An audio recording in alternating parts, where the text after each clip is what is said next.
You know what separates men who rise from men who stagnate? It's not talent. It's not hard work. It's not even opportunity. It's understanding one brutal truth about power. Power doesn't care how hard you work. It cares how useful you are. Let me show you what I mean. You've been grinding every single day, early mornings, late nights. You're doing the work nobody else wants to do. You believe effort compounds, that someone's keeping score, that eventually you'll get your shot.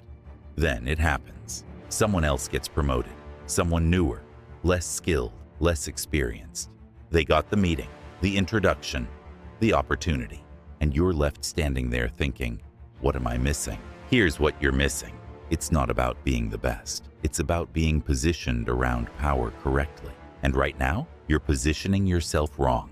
But here's the good news. Once you understand how power actually operates, once you see the invisible rules everyone else is playing by, you can rewrite your entire trajectory. And that's exactly what we're about to do.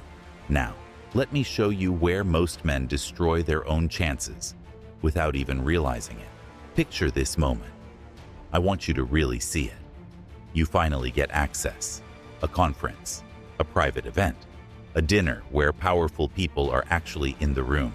This is your moment.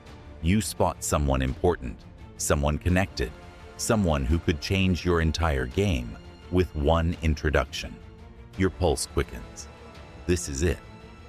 So you walk over, confident, prepared. You extend your hand. You introduce yourself. You explain what you do. You ask a thoughtful question, something that shows you're serious, that you've done your homework. They smile. They nod. They seem engaged. Then the conversation ends. Politely, smoothly, professionally. They excuse themselves, move to the next person, and you're standing there, alone, wondering what just happened. Here's what happened. You led with need, and need repels power. You asked instead of offered. You explained instead of demonstrated. You positioned yourself below them instead of beside them. And in that single interaction, you confirmed everything they unconsciously suspected. You're still climbing. You're still hungry. You're still beneath them. That's the invisible mistake killing your momentum. But what if you could flip that entire dynamic? To do that, you need to understand something most men never figure out. Here's the shift that changes everything. Powerful people are not impressed by your effort. They're scanning for signals, signals of value, signals of control, signals of leverage, signals of self-sufficiency. They don't care how hard you've worked to get in the room. They care whether you belong in the room. And the moment you ask for something, advice, time, an introduction, you've signaled that you don't belong yet. You've created an imbalance, not because you're weak, not because you're incompetent, but because you don't understand the game. Power rewards those who understand its language. And 500 years ago, one man decoded that language better than anyone, before or since. His name was Niccolo Machiavelli, and what he understood about power will completely reshape how you move through the world. Machiavelli watched power up close. He saw princes rise. He saw princes fall. He studied alliances, betrayals, victories, collapses, and he noticed something that made moralists uncomfortable. People don't reward goodness. They reward usefulness. Love is fragile. Loyalty shifts. Intentions change. But self-interest is reliable. Now, here's the modern translation of fear. It's not about violence. It's not about domination. It's about the fear of losing value, the fear of missing out on something useful. Once you understand that, social climbing stops being mysterious. It becomes mechanical. You stop guessing. You stop hoping. You start executing.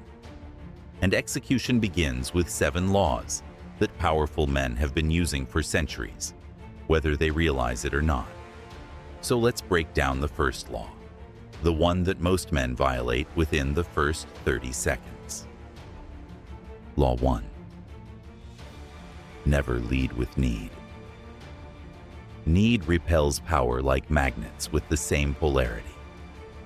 When you walk up to someone powerful and ask for their time, their advice, their help. You're creating an immediate power imbalance. You're saying, I need you more than you need me. And powerful people have been conditioned, through years of being approached, used, and disappointed, to avoid that dynamic entirely. Not because they're cruel, because they're protecting their position. Here's what average men do. Can I pick your brain? Do you have any advice for someone like me? Would you be willing to introduce me to? Every single one of those sentences is a leak in your power. Here's what alpha men do instead. They show up with something valuable. They solve a problem. They offer insight, utility, leverage. They don't say, "Can you help me?" They demonstrate. Here's something that helps you. The shift is subtle, but it changes everything. You're no longer a petitioner. You're a collaborator. You're no longer below them. You're beside them. And once you stop leading with need, you can start becoming something far more powerful. Law 2. Be a relief, not a request. Think about what it's like to be powerful for a second. Every single day, you're managing decisions that affect people's lives, risk that could destroy what you've built, pressure from every direction, noise from people who want something. It's relentless. Now imagine someone enters your life who doesn't add to that pressure. Someone who removes friction. Someone who solves a problem quietly. Someone who makes your day easier, not harder. You remember that person. That's how Andrew Carnegie rose. He didn't demand recognition. He didn't beg for opportunity. He made himself indispensable before he was important. He reduced chaos. He solved problems. He became the kind of person powerful people wanted to keep around. Power doesn't promote fans. Power recruits problem solvers. So stop trying to impress. Start trying to relieve. And one of the fastest ways to become a relief instead of a burden is mastering this next law. Law 3. Talk less than everyone else. Most men think they need to prove themselves through words. They explain. They justify. They over-communicate. Alpha men prove themselves through silence. The more you talk, the more ordinary you become. The more you reveal, the less mystery you hold. The more you explain, the less control you maintain. Silence does 3 critical things. 1. It signals self-control. You're not desperate to fill the void. You're comfortable in discomfort. 2. It creates curiosity. People wonder what you're thinking. They lean in. They ask. They engage. 3. It forces others to reveal themselves. While you're quiet, they're talking. And the more they talk, the more information you collect. Information is leverage, and silence collects information. You don't need to perform. You don't need to convince. You just need to observe, absorb, and act with precision. But silence alone isn't enough. You also need to understand how to connect on a deeper, almost invisible level. Law 4. Match energy, not words. Here's a truth most people miss. People don't trust those who agree with them. They trust those who feel familiar, not identical, not sycophantic, aligned. A calm person distrusts chaos. A decisive person distrusts hesitation. A strategic person distrusts impulsiveness. This isn't manipulation. This is behavioral alignment. Alpha men adjust their energy without announcing it.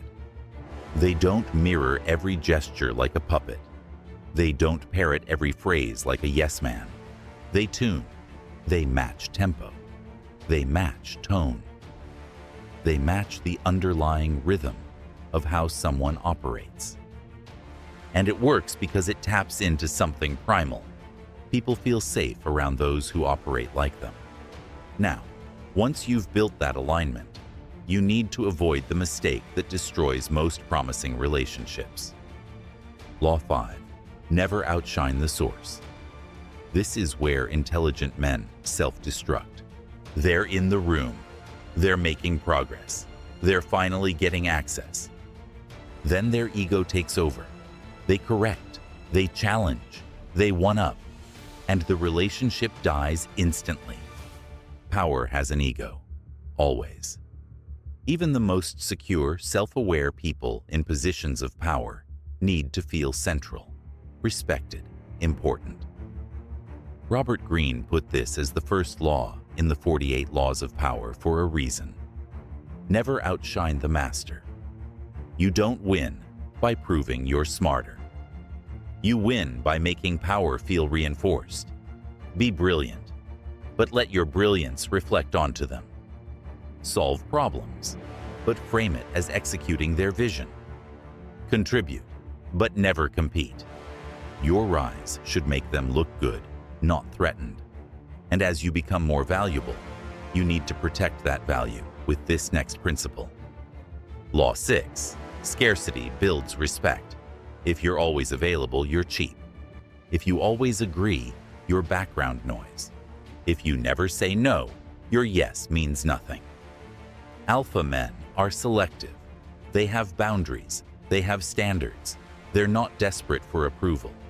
And that selectivity creates something powerful. Perceived value. This is basic psychology. Things that are scarce feel more valuable. People who are hard to access feel more important. Time that's protected feels more precious.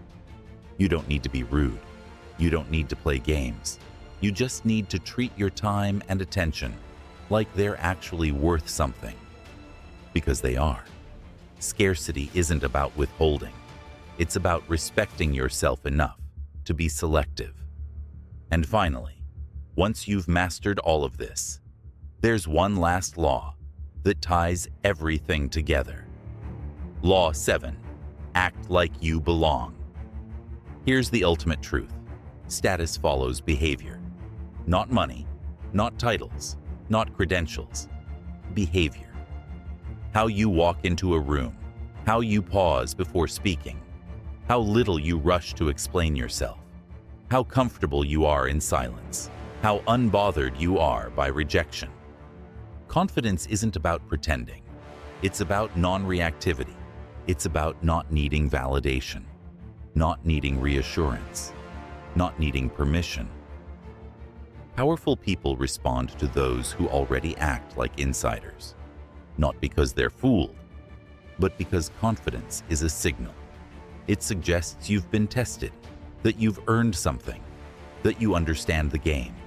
And even if you haven't yet, acting like you belong accelerates the process. So let me bring this all together. Understand this. These 7 laws don't make you good or bad. They don't make you moral or immoral. They make you fluent in the language of power. Once you stop taking rejection personally, once you stop thinking it's about your worth, your intelligence, or your effort, once you start seeing behavior structurally instead of emotionally, everything changes. You stop begging for opportunities.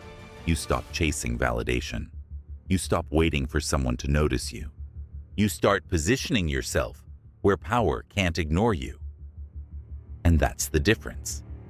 That's the difference between men who spend their entire lives watching opportunities pass by, and men who quietly, confidently, inevitably step into them.